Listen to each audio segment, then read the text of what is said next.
Сайн байцгаана уу эрхэм үзэгчдээ. 60 телевиз Дорнод аймгийн засаг даргын тамгын газар боловсрол шинжилгээ ухааны газартай хамтран Монгол бичгийн сурын төслийг дөрөвдөг жилдээ амжилттай зохион байгуулж байна.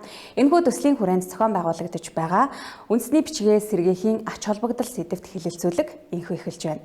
Өнөөдрийн хэлэлцүүлэгт зочноор боловсрол шинжилгээ ухааны газрын монгол хэлний ахлах арга зүйч Эр Олдоо, үндэсний бичгээ түгээн дэлгэрүүлэгч шагналт Монгол Улсын зөвлөх багш Алтан Цэцэг, Цэцэг ихэнх төвийн үүсгэн байгуулагч Монгол Улсын их сургуулийн зүүн бүсийн сургуулийн ахлах багш Оюун Гэрэл нар оролцож байна. За ингээд урилга хүлээн авч хүрэлцэн ирсэн багш нартаа баярлалаа.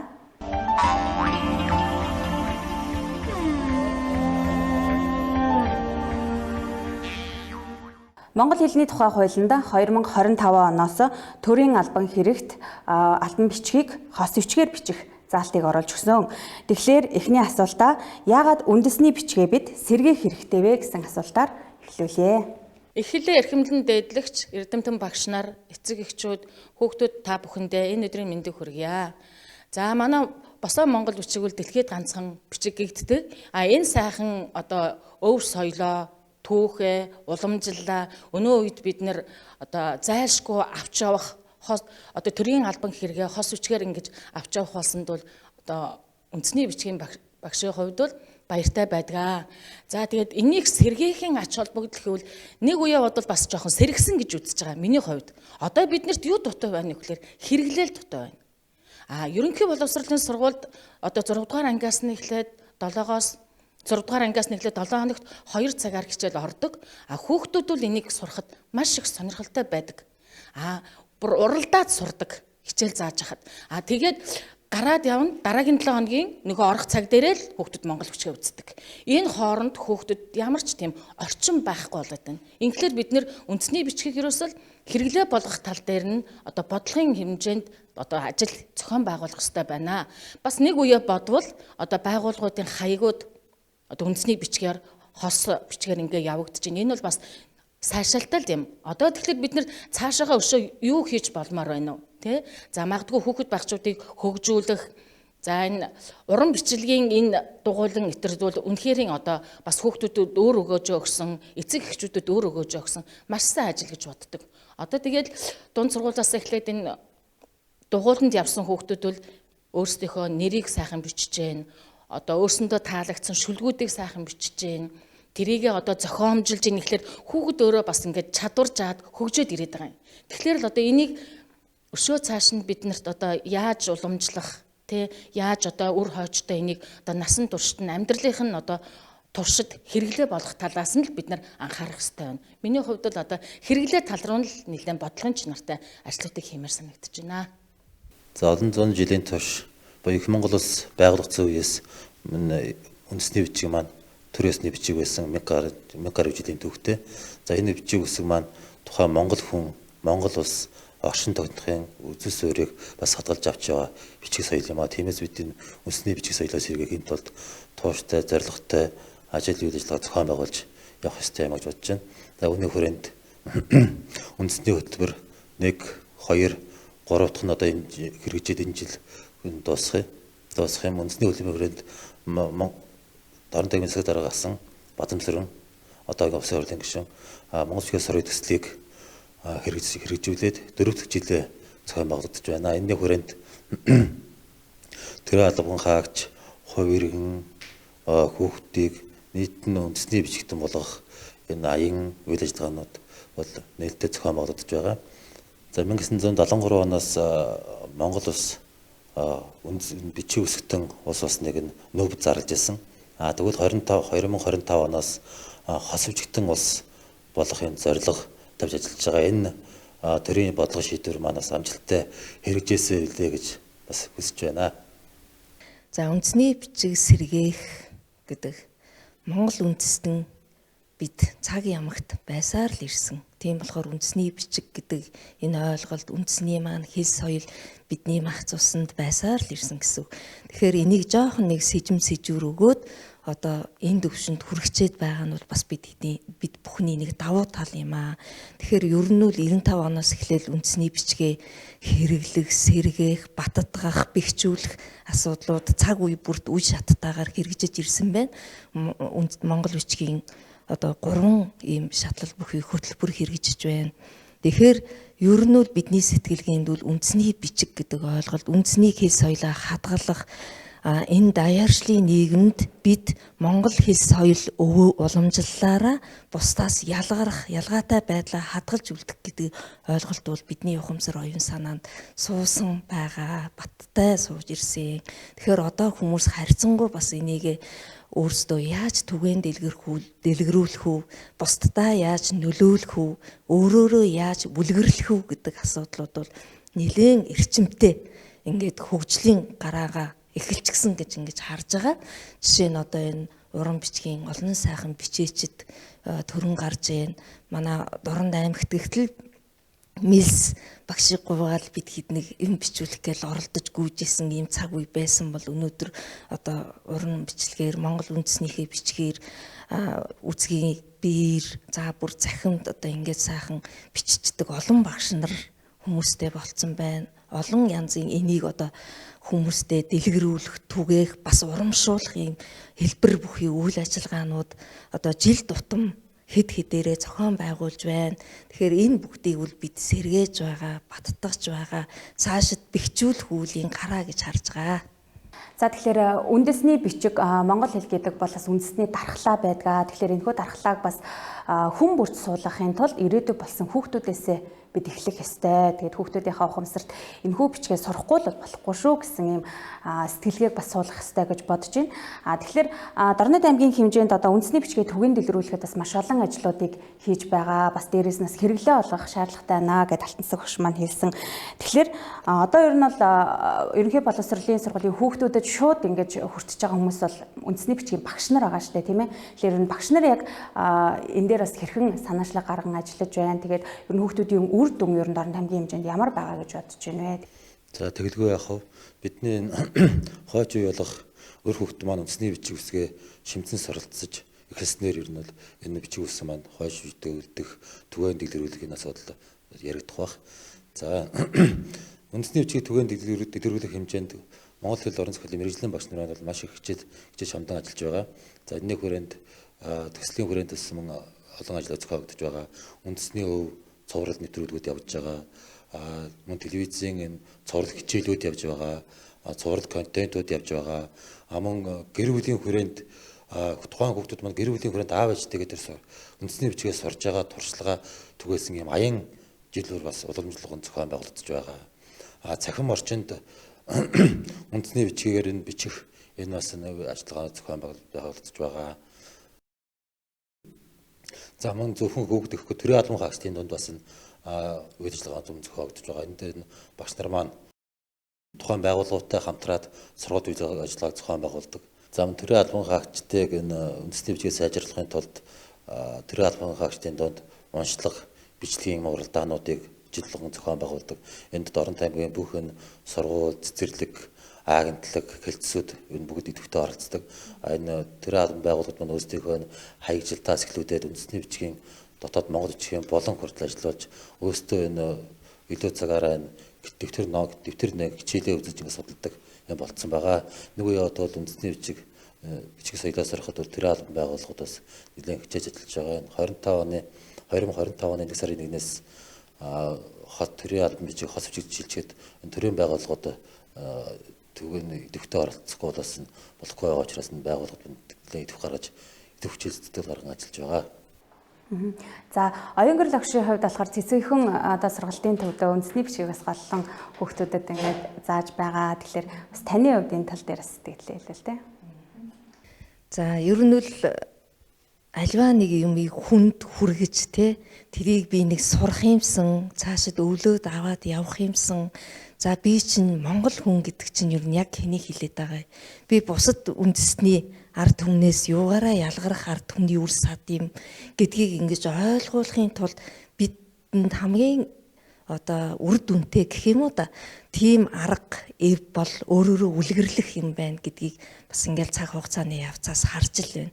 Тэгэхээр ингээд олон сайхан үндэсний бичгийн багш нар өөрийн ур чадвараа гайхуулсан ийм үзүүлбэр бүтээлүүд хийгээд үзэсгэлэн юмаа нээгээд ингээд олон танилцуулаад ирэхээр ямар гоё ингэж хүн багтаж хүлээж авна. Тэгэхээр энэ бахархаж багтаж хүлээж авж байгаагаас тэрийг үзэж сонирхож байгаа хүмүүсийн дундаас тодорхой хэсэг бүлгэн нийтээрээ биш байж болно тийм ээ. Тодорхой хэсэг бүлгэн энийг би сурчих юмсан. Тэгвэл хаана хэнд очих вэ гэдэг ийм асуудал гарч ирдэг. Асуулт өөртөө тавина. Тэгээд эрэлт хайлт хийн очино. Тэгэхээр яг ийм байдлаар одоо манай ерөнхий боловсролын сургуулийн сурагчид насанд хүрэгчдээс монгол бичиг би сурмаар байна гэд зориод ирж байгаа хүүхдүүдтэй би бол талархалтай ханддаг. Тэдэндээ аль болох төвшингийн ахиулаад явуулахыг хичээдэг. Тэд ирээд юу хүсдэг вэ гэхээр хамгийн эхлээд би уншиж чаддаг болъё. Багшаа би бичгийн хэлбэрээ засъя. Багшаа би цаашид энэ гоё уран бичлэгийг сурвал хэн багштайр очивол болох вэ гэдэг юм уу те. Ийм зөвлөгөө мэдээллийн шугамар бас давхар бид хэд ажилдаг, чиглүүлэг өгдөг хөөрхөн. Тэр байтугай одоо үндэсний бичгийг миний хувьд Солонгос иргэнд зааж үзчихсэн. Нэг Америк, Европын нэг иргэнд бас зааж үзчихсэн. Мөн онлайнаар ковидын үед Америкт байгаа 11-р ангийн нэг хүү яг нөгөө монгол хэлээ би сайн мэдэхгүй байна. Монгол бичгийн ядаж би нэг үсгээ таньдаг болмоор байна гэд тэгээд онлайнаар би тэр бас нэг сар ингээд суралцах гад оролдож үзсэн. За Солонгос иргэн бол маш сайн сурж байна. Тэгэхээр нөгөө монгол үндэстэн бид өөрсдөө суралцахаас илүүхүү дэлхийн нийт бидний соёлыг сонирхож байна, хэлийг сонирхож байна тийм ээ. Тэгэхээр энд бол нөгөө багш бидний аав ээж эцэг эхчүүд бидний үлгэрлэл, нөлөөлөл гэдэг юм бол хамгийн үр дүнтэй, хүчтэй ийм одоо сайн үр дагавартай гэж хэлэх юм уу да. Үйл болох нэ л гэдгийг бол ойлгож аваад явж байна. Таны хувьд бас үндэсний бичгийн багш нарыг бас нилээдгүй бэлтгэсэн багш нь шүү дээ тий. Тэгэхээр бас таны шавнар ингээ багш болоод төдийгөөс өдий олон шавнар бас ингээ төрүүлээд явж байгаа. Тэгэхээр бас одоо Дорнод аймгийн хэмжээнд багшилж байгаа бас өөрийнхөө шавнарын талаар бас нэг хэрхэн ер нь түгээн дэлгэрүүлж ажилладаг вэ? Та энэ тал дээр ямар сэтгэлдтэй байдаг вэ тий? За нэгэн цаг үед бол би тэдний багш байсан. Гэтэл одоо эргээд тэд маань миний багш болсон, бидний багш болсон.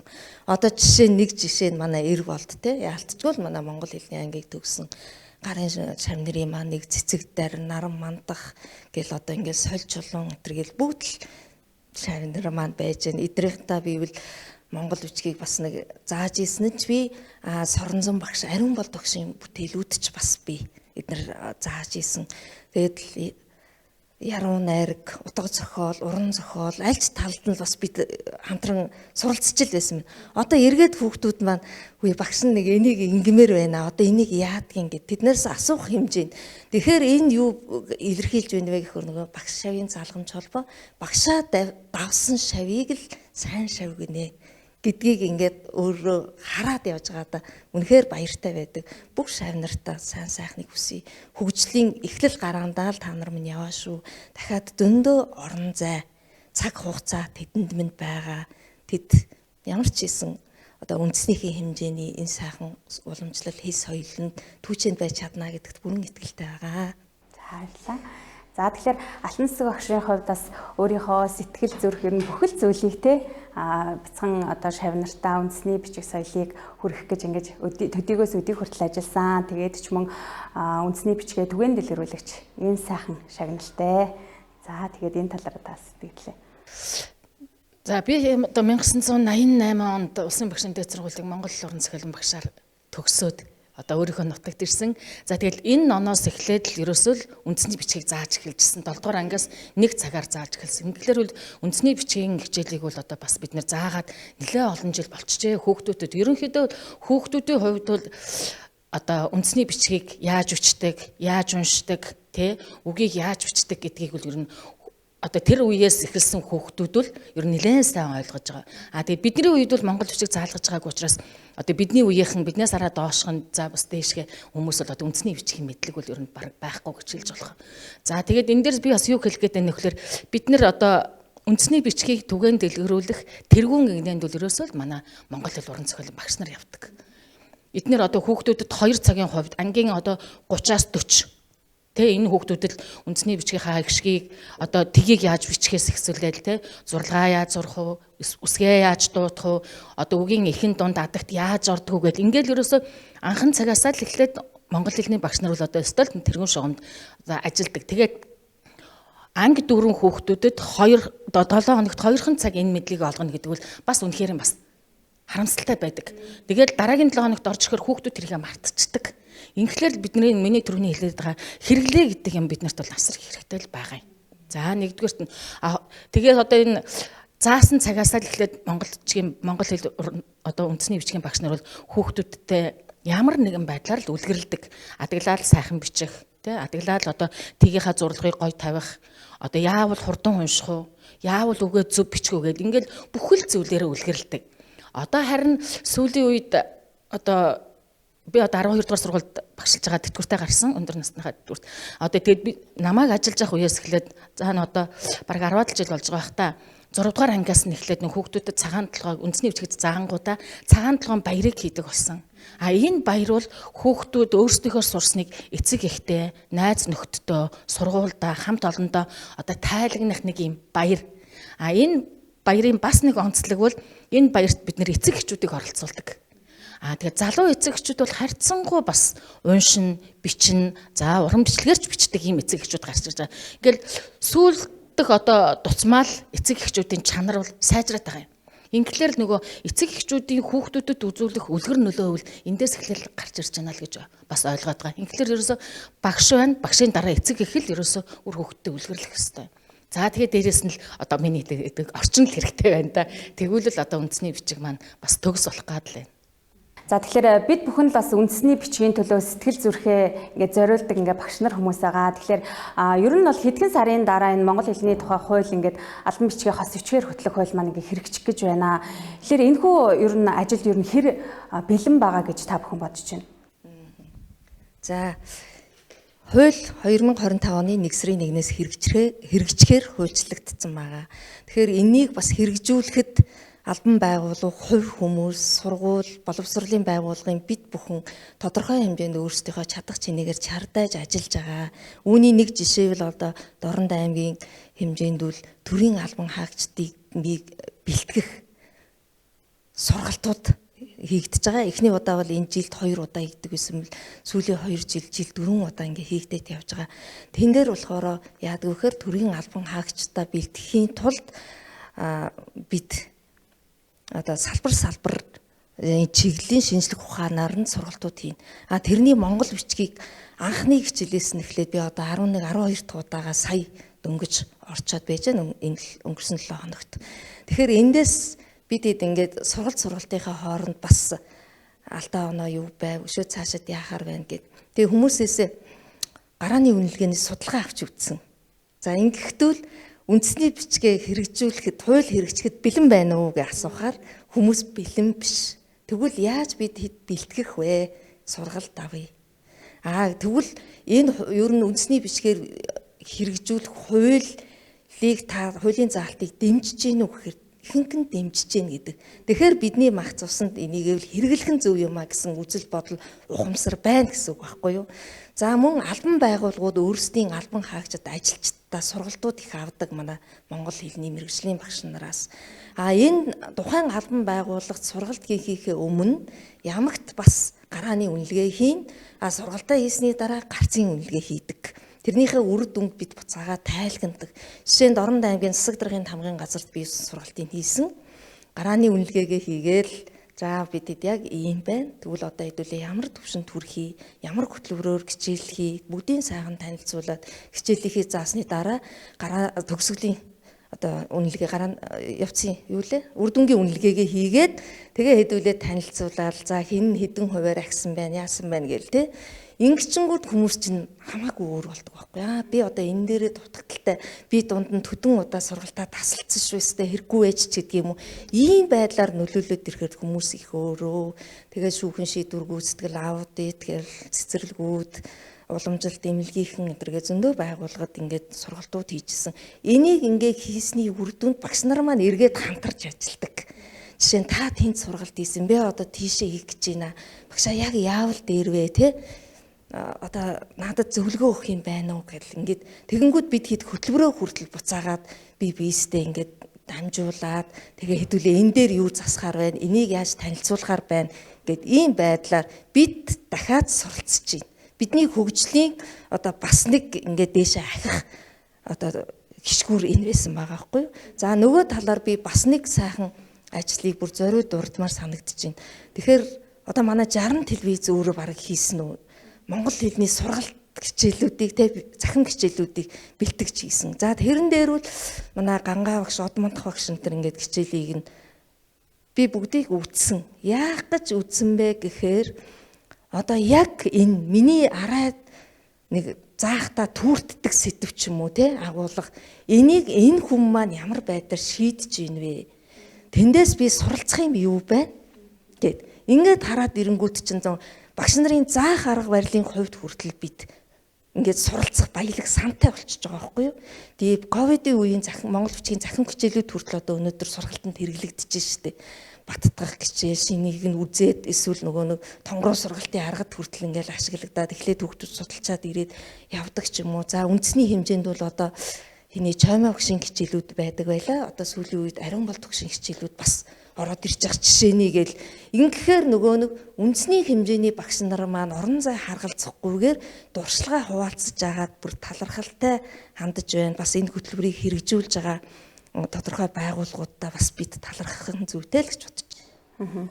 За тэгэхээр энэ Монгол бичгээ сурын төсөл одоо 60 телевизтэй хамтраад бид 4 дахь жилдээ ингээд зохион байгуулж байгаа анх төрийн албан агчдаас эхэлжсэн те. Тэгээд ерөнхий боловсролын сургуулийн сурагчид багш нар гээд ингээд явсан байгаа. Тэгэхээр таны хувьд бас энэхүү ажлын үр дүнгээр нь юу гэж харж байгаа вэ? Тэгээд ерөнхийдөө бас өнгөрсөн жилийн нэвтрүүлгээр ерөнхий боловсролын сургуулийн багш нар маань ингээд тухайн сум дүүргийнхаа те одоо төрийн албан агчдтай энэ хамтарч ажиллаж байсан. Тэгээд эндээс ер нь хэрхэн үр дүн гарсан гэж та харж байгаа вэ? За энэ дөрөв төчлөө хэрэгжиж байгаа энэ төсөл маань одоо энэ явж байна. За ерөнхийдөө үр дүн бол гаралгүй яг юм ажил хийж байгаа учраас үр дүн болтроо хэмжээнд тагц дэвжил гарч явж байгаа. Хэлний бодлогын үндэсний зөвлөлөөс бас мөн хэлний бодлогын үндэсний зөвлөлөөс мөн тодорхой ажлуудыг үе шат дараатай ажиллуулган явуулж байгаа. Энэний нэг томоохон ажил нь төрийн албан хаагчид дээр болсон ном сурах бичиг гаргаж 21 аймаг 9 дөрөвт тараа жишээ болгож өгсөн байгаа хөтөлбөргүйгээр. Мөн сая бичиг үсгийн баяртай холбогдоод 9 сард 330 сум бүхэн төрийн албан байгууллага хэлтсүүдээс нь үндэсний бичгийг нь хос бичгээр хөтлөх юм албан бичгийг нь үцгэлэн ийм юу нээлт болсон. Энэ маань Улаанбаатар хотод үцгэлэн нээлттэй хийсэн байгаа. Үүнтэй холбоотой Дорнод аймгийнхаа сургууль цэцэрлэг байгууллагуудаас албан бичгийг нь хос бичгээр нь хөтлөх талаар нь судалгаа ажиллахад ер нь бол ихэнх байгууллага албан бичгээ хос бичгээр хөтлөх юм боломж болцоо байгаа юм байна. Энийг нөхөө энэ сайжруулахын тулд нь тухайн бичиг хэргийн ажилтан юм хүмүүсээ чадваржуулах нь зүгээр юм байна. Энтэй холбоотой сургалт сурталчилгааг бас хийвэл зүгээр юм байна гэсэн дүгнэлт төрсэн байгаа. Тэгээд Монгол бичиг маань үндэсний бичиг хэрэглээ болоход бас төрийн байгууллагууд руу ороод харахад бас шууд харагдаж байгаа бох тийм ээ. Байгууллага руу ороход шууд байгууллагын хаягжилт бүгд хос бичгээр болцсон байгаа. Гадна том хаягжилтууд бас хос бичгээр болсон байгаа. Үндэсний брендийн дэлгүүрүүд маань хүртэл үндэсний бүтээгдэхүүнээ хүртэл хос бичгээр гаргах жишээ нэ ингээд ер нь бол энэ үндэсний бичиг энэ хэрэглээнд ороход бол энэ орчин нөхцөл дотроо хэмжээр бас ахис дэвшил гарч байгаа гэж үзэж байгаа. Миний хувьд бол одоо төрийн албан хэргийг хос бичгээр явуулах хэрэгцээ шаардлага бол болсон гэж үзэж байгаа. Тэгээд энд орохын тулд бол бас зохимжээр байгууллагууд түрүүний хоёр багш маань ярьсан. Ерөнхийдөө бол бас нэлээд л одоо энд орох бэлтгэл ажлуудыг л нэлээд сайн хийгээд л энэ өөрсдийнхөө төвшөнд. Тэгээ одоо бид нарт юу хэрэгтэй гэхээр одоо магадгүй одоо 3 сарын дараа л тий одоо төрийн албан хэргийг хос бичгээр явуулах. Эндээ орчих хэрэгтэй. Тэгээ орчхоор одоо зайлшгүй шаардлага тулгарсан юм чинь хүн бол одоо энд хийхээс өөр арга байхгүй, сурахаас өөр арга байхгүй, чадах нь өөрсдөө хөгжүүлээд явна, чадахгүй нь сурахын төлөө явна. Инхээр хүн бас өөрийгөө хөгжүүлэх боломж бас тэнд нэгдэх байхаа гэж бодож байна. За ер нь тэгээд дашрамт хэлэхэд манай аймгийн боловсрол соёл урлагийн газар энэ их хэлний мэргэжилтэнгүүд маань энэ одоо үндэсний бичгийг хөгжүүлэх тал дээрээ бол эртнээс эхэлж маш их сайн ажилласан. Өнөөгийн одоо манай аймгийн одоо үндэсний бичгийн багш нарын энэ бичих чадвар, уралдаан тэмцээнд оролцох чадвар, өөрсдөө хөгжүүлж байгаа чадвар бол бусад аймгаас илүү л гэж боддог. Энэний одоо эхлэл суурийг бол би одоо боловсрол төвийн арга зүйчээр ажиллаж байсан наран цэцэг хичиг одоо тавьсан гэж үздэг. Одоо монгол хэлний багш нараа чадваржуулахын тулд олимпиад явуулна. Олимпиад дотроо уран бичлэгийг анх оруулж ирж байсан баггүй юу? Наран цэцэгч. Тэгэл энээс хойш одоо тэгэл манай багш нар одоо олимпиад болонгууд уран бичлэг орж ирнэ гэж өөрсдөө хөгжүүлээд чаддаг нь нөгөө тэгээд одоо бусдаа заагаал чадахгүй нь бас сураад ингээ явсан. Тэгээ энэний дараа бол манай Эрдэнэтийн мэргэжилтэн бас их сайн энийг залгамжилж авч явсан. Одоо тэгээ шин дутмаа манай Эр болд бас энэ ажлыг маш их сайн хийж гин. 60 телевизтэй хамтраад энэ хичээлүүд тэр телевизийн тэр хичээлүүд бол үнэхээр хэрэгтэй. Багш нарт байтугай эцэг эхчүүд хүртэл тэрийг одоо өстой нэр сүүлийн үед юм хөгжсөн байгаа юм чи ухраагаад тий одоо нөхөд үзэх боломж байдаг. Энийг одоо үзээд өөрсдийнхөө одоо хэрэглээнд тулгуурлаад өөрийгөө бас хөгжүүлэх. Одоо бид нар ажлын байран дээр одоо бид нар хөгжиж гинэ гэж ярьдаг бол гэр бүл дээр бас хөгжих боломж эндээс бас гарч ирж байгаа. Энийг бас нэлээд сайн бүрдүүлсэн. Инглэр манай аймгийн боловсрол соёлын газар одоо их хэлний мэргэжилтэнгүүд бол энэ дээр маш их сайн ажилдгаа. Энийг бас энэ дашрамд хэлье. Ингээд мэргэжилтэнгүүдээ багш нараа чадваржуулдаг маш их баярлдаг шүү гэж хэлье.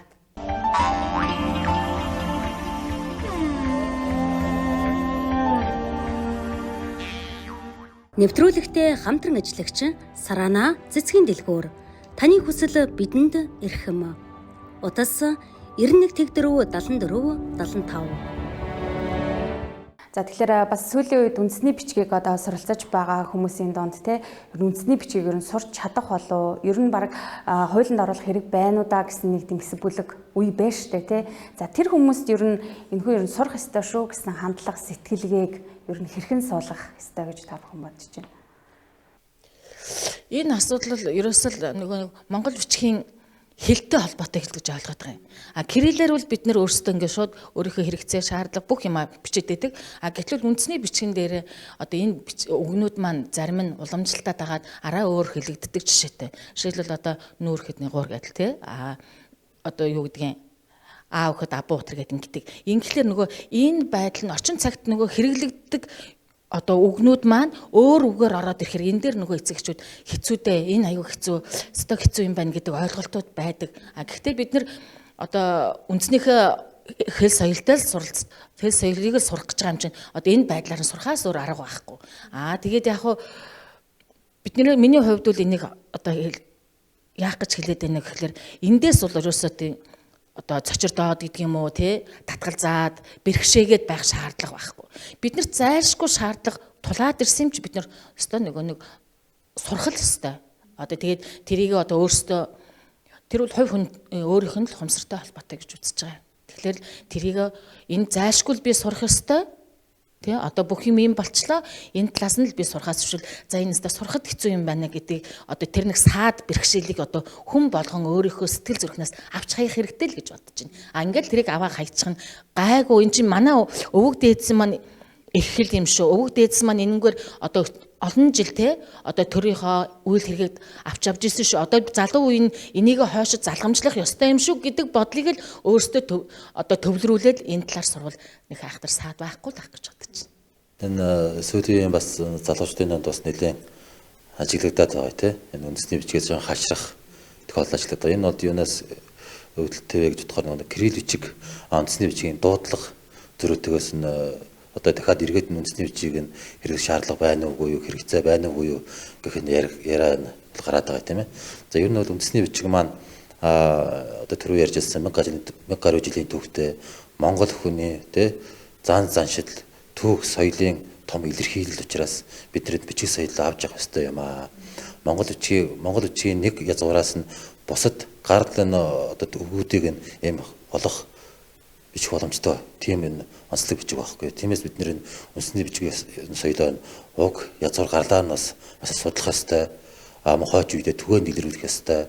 Энэ бичгээ бас авч явах ёстой юм аа гэдэг л энэ хойч үеийг ойлгох ёстой юм л да. За Монгол бичиг Бидэд чинь 1944-46 он хүртэл үндэсний бичгээрээ л явж ирсэн байгаа байхгүй. Тэгэхээр биднээс нэг тийм холдсон бичиг биш. Анх тийм 1000 гаруй жилгээ ярьж байгаа 1944-46 онгээ ярьж байхад чинь бол ойрхон байгаа байхгүй. Тэгэхээр биднээс нэгдүгээрт холдоогүй. За хоёрдугаарт бол аргагүй тэр нөгөө хэл шинжлэхийн үүднээс ярих юм бэл юу гэдгийг хүний хэл яриа гэдэг бол ямагт нөгөө хураан гуйж довчилж ярьж идэг. Бид нар жишээ нь сайн байна уу та гэхээ орон сайн уу гэж өнгөрчих жишээний тий. Тэгэхээр ийм харьцангуй эдийн засагч хэл яриа байдаг юм байна л да. Ер нь ямар хүмүүс аль болох довчилж байгаа адил гэж идэг. Тэгэхээр тэрнтэй жоохон зөрчилддөг байж магадгүй. Жишээ нь уул гэд хэлж хэмийг бид нар агуулаа гэж хэлэх тий. Тэгвэл энийг нөгөө талаас нь заах арга барилын хувьд хөгжилтэй байдлаар ялангуяа нөгөө байгууллагуудад хичээл хийж байхад инээцэлж байгаа л нөгөө төвчөө сурдаг байхгүй юу? Нэг гурaan юм уу, наг гурaan юм уу гээл тий гихч шигээр. Тэгэхээр тэр нөгөө жоохон тэр хөгжилтэй байдал дээр нь хүмүүс инээж байгаа тэр цаг агшин дээр нь туслахуурлаад би цаашаад яаж заах вэ гэдэг л багшийн арга зүйтэй бас холбоотой байх гэж би харж байгаа. Тэгэл хөөрхөн хөгжилдүүлээл тэрийн тэгвэл одоо яг тийм ижилхэн ойролцоо сонсголын хүртэх үетэй бас холбоотой. Нигуур гэж сонсох уу, нагуур гэж сонсох уу? Цаатан чи юу нигуур гэдэг юм уу, нагуур гэдэг юм уу гэл те гэх жишээний. Тэгэхээр энэ нөгөө талдаа бас сонсголын хүртэх үе анхаарлын төвлөрөлттэй бас давхар холбоотой. Гэхдээ яг жоохон хэцүү гэдэг байгаа нь бид нар ер нь альва нэг юмыг би хийж чадахгүй гэдэг хүмүүс өөртөө нэг хаалт үүсгдэг штеп. Албан тушаал дэвшүүлчих гэхээр үгүй би ердөө чадахгүй. Яг аваачаа тавьчихгууд нөгөөч нь бусдаас илүү чадамжтай чадвартайгаар хийчдэг. Тэгэхээр тэр нэг зориг урам өгөх гэдэг нэг юм байна да хөшүүргэн. Тий эхний нэг А үсгийг бичиж чадж гин. Үчиж чадчихин болж гин. А бичсэн юм чи бэ гэж чадна штэ гэл ингээл цаашаа ингээл явчихад хүүхэд ер нь хөөхөн ажиллахад гош. Насан туршид хүртэл яг тэгдэг байхгүй. Насан туршид болохоор нөгөө ичингүүрэл гэдэг нэг юм байгаад идэм лээ. Тий бусдтай хамт сурахаасаа ичин аль болох ганцаарчилсан сургалт авахыг бодно тий. Тэр нөгөө ичингүүрэл тэр нэг нүүр хагаргалыг бид яаж тавьчих вэ гэж бас л бидний бодгол юм болчихж байгаа байхгүй. Тэгэхээр ер нь л боломжийн Монгол ам, Монгол сэрэх үйл нэгэнт бий болцсон.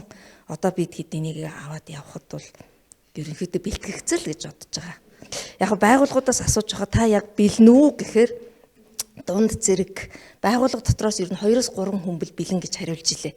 Тэгэхээр тэр байгууллагад 2-3 хүн бэлэн байгаа юм чинь бусдтай түүжээлхүйц байна гэж бас харж олж байгаа байхгүй юу? Эерэг сайн талаар нь харъя гэвэл. Тэгэхээр болноо. Одоо хуулиа хэрэгжүүлээд бид өнөөдрийг хүртэл бидний өвөг дээдс яагаад энэ хүртэл энэ хэл соёлыг аваад ирсэн юм бэ? Тэр нандин чанар нь юу байсан юм бэ? Энийг бид цаашаа залгамжлах үр садан мөншүүл гэдгээ ухамсарлж байгаа гэж харж байгаа шүү дээ. За тэгэхээр өнөөдрийн хэлэлцүүлэгт бас хүрэлцэн ирж үнтэй сайхан саналаа хэлж зөвлөгөө өгсөн бас эрхэм багш нартаа баярлалаа. За тэгэхээр та бүхэн одоо нэвтрүүлгийнхаа төгсгөлд залуучуудаа одоо өөр хойчтой тийм ээ сайхан уриалга хэлвэл.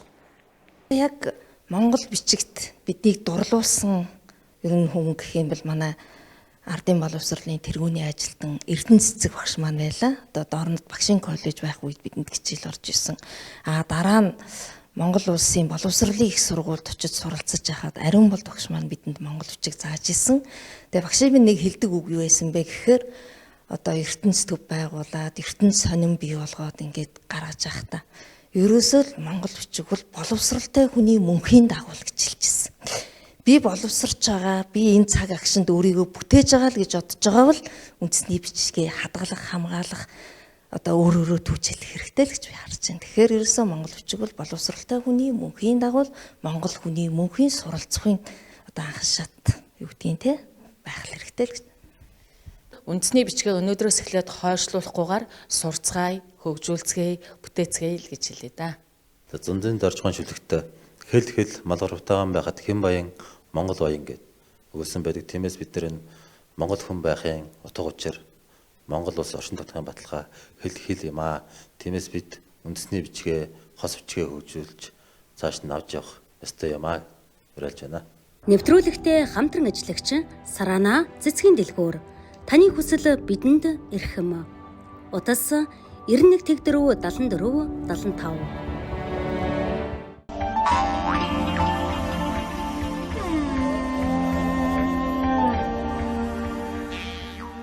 Өнөөдрийн үндэсний бичгээ сэргийхийн ач холбогдол хэлэлцүүлэгт маань зочноор Цэцүүхэн төвийн үүсгэн байгуулагч Монгол Улсын их сургуулийн Үзүүн бүсийн сургуулийн ахлах багш Оюун Гэрэл, за Монгол Улсын зөвлөх багш Алтан Цэцэг, боловсрол шинжилгээ ухааны газрын монгол хэлний ахлах арга зүйч эр болноор оролцлоо. Тэгэхээр оролцсон сайхан эрхэм багш нартаа үндэсний бичгийг мөн дээдлэгч манай нэвтрүүлэгтэй хамтран ажилладаг Сарана цэцгийн дэлгүүрийн цэцгийн баялаг гартуулъя.